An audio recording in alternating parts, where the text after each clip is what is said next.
나눔가족 여러분 반갑습니다. 말씀으로 시작하는 목요일 아침입니다. 예수님과 제자들이 만찬의 시간을 가질 때에 유다는 배반의 계획을 실행하기 위해서 만찬장에서 나갔지요. 그리고 이제 다른 제자들만이 예수님과 함께 남아 있습니다. 예수님은 그 남은 제자들에게 예수님의 마지막 가르침을 주십니다. 오늘 본문부터 실제로 예수님의 고별 설교가 시작된다고 볼 수 있습니다. 예수님은 유다가 자신을 팔기 위하여 나갔다는 사실을 알고 계시죠. 그래서 지금 이 순간이 바로 예수님 자신이 영광 받으실 시간의 시작임을 아셨습니다. 십자가 사건이 이제 드디어 시작되고 있는 것입니다. 그가 나간 후에 예수께서 이르시되 지금 인자가 영광을 받았고 하나님도 인자로 말미암아 영광을 받으셨도다. 만일 하나님이 그로 말미암아 영광을 받으셨으면 하나님도 자기로 말미암아 그에게 영광을 주시리니 곧 주시리라. 예수님은 십자가 사건을 영광의 사건이라 말씀하십니다. 세상이 보는 십자가에 대한 시각은 수치의 사건, 실패와 죽음의 사건이 아닙니까? 그러나 십자가가 영광의 사건이 되는 것은 그것이 바로 인류 구원을 위한 하나님 아버지의 뜻이 이루어지는 사건이기 때문입니다. 그러므로 이 사건은 하나님께서 영광 받으실 사건입니다. 또한 동시에 아들이 영광을 받으시는 사건이기도 합니다. 아들의 죽음에 이르는 순종과 고난은 그것으로 끝이 아닌 것이죠. 죽음에 이르기까지 순종하신 그 아들의 순종을 받으시는 아버지는 또한 아들을 영광스럽게 하실 것이기 때문입니다. 예수님은 지금 십자가를 목전에 두시고 지금 이 확신 가운데 서 있습니다. 영광의 확신입니다. 이 확신은 두려움을 넘어서 순종에 이르게 하는 확신이요, 죽음을 이기는 사랑의 확신입니다. 아버지와 아들의 사랑의 하나됨은 고난과 죽음도 막을 수 없는 하나됨입니다. 이 하나됨은 세상이 흔들 수 없는 아버지와 아들 사이의 사랑과 신뢰의 관계에 뿌리를 두고 있습니다. 우리가 그리스도의 십자가 사건 안에서 초대받은 그 구원은 이 아버지와 아들의 관계 안으로 초대받은 영광스러운 구원임을 기억합시다. 세상 무엇도 흔들 수 없는, 죽음과 고난도 막을 수 없는 그 사랑 안에서 우리가 거하기를 하늘 아버지께서 기대하신다는 사실, 이 아침에 다시 기억해야 하겠습니다. 예수님은 이제 제자들을 떠나실 것입니다. 내가 아직 잠시 너희들과 함께 있겠다 말씀하고 계시죠. 제자들을 떠나실 예수님께서 제자들에게 주시는 마지막 당부는 이것입니다. 곧 사랑의 계명입니다. 새 계명을 너희에게 주노니 서로 사랑하라. 내가 너희를 사랑한 것 같이 너희도 서로 사랑하라. 너희가 서로 사랑하면 이로써 모든 사람이 너희가 내 제자인 줄 알리라. 예수님은 바로 전에 제자들의 발을 씻기시면서 사랑의 섬김을 당부하셨습니다. 이제 다시 제자들에게 서로 사랑하라 당부하시면서 이를 내가 너에게 주는 새 계명이라 말씀하십니다.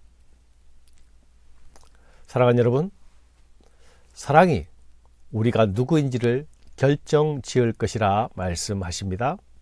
세상이 우리를 예수의 제자로 아는 것은 내가 달고 있는 명찰이나 내가 소속한 간판이 아니라 내가 행하는 서로 사랑과 상호 섬김의 실천을 보일 때라고 하십니다.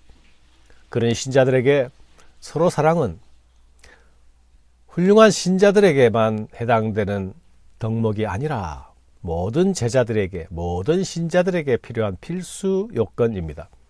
서로 사랑은 이 서로 사랑의 실천이 없이는 제자도를 이룰 수 없습니다. 제자가 될 수 없는 것이죠.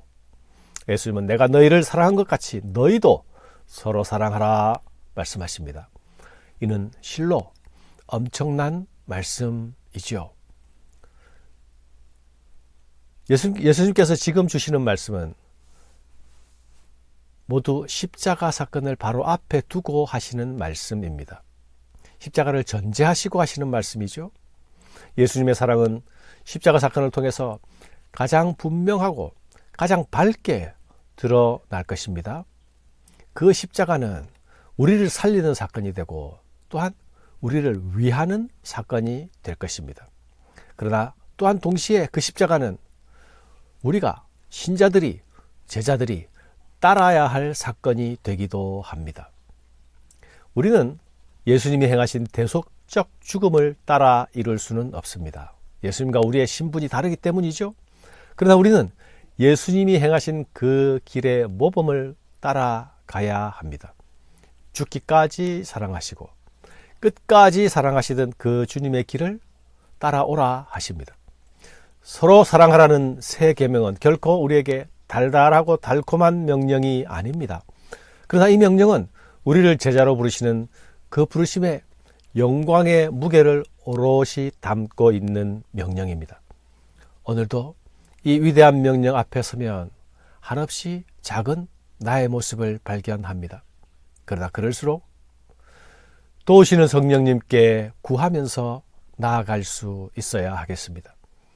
이 명령은 제자된 자로서는 결코 외면할 수 없는 명령이요, 거부할 수 없는 명령이기 때문입니다.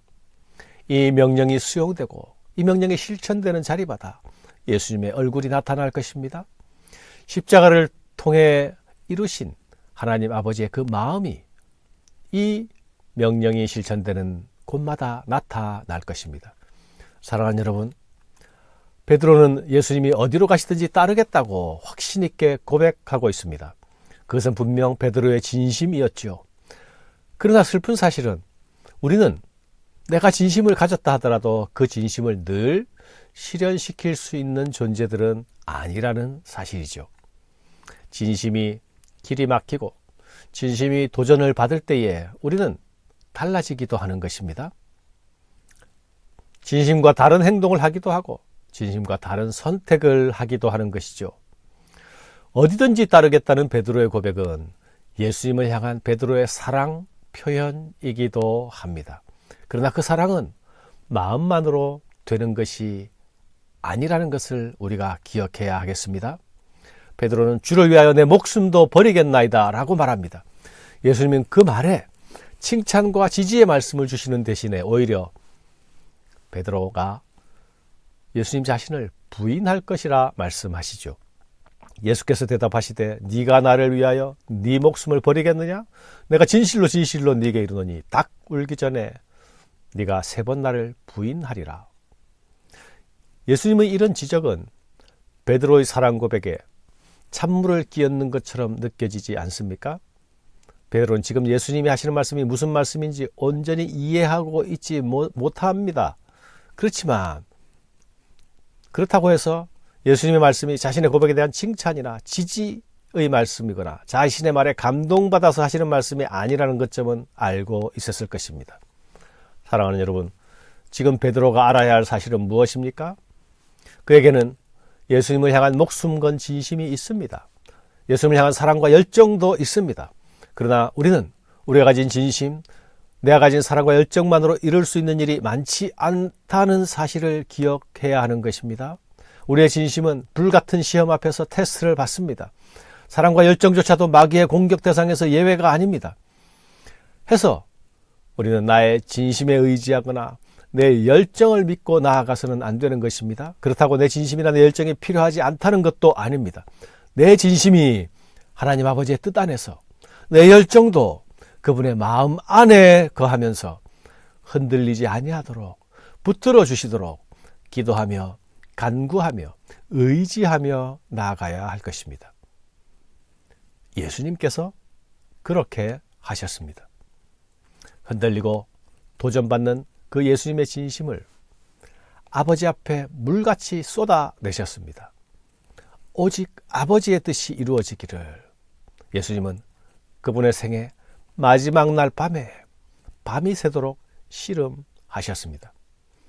이 아침에도 사랑의 계명을 대하는 우리가 이 계명이 나 자신을 부담스럽게 하는 계명이 아니라 나를 살리는 계명이 될 수 있도록 하나님 사랑의 명령을 주셨지만 나는 사랑하고자 하는 진심이 있지만 나는 그 진심대로 실현시킬 수 없는 존재이오니 하나님 아버지의 뜻대로 아버지의 뜻을 이룰 수 있도록 아버지께서 주의 성령께서 도와주시옵소서.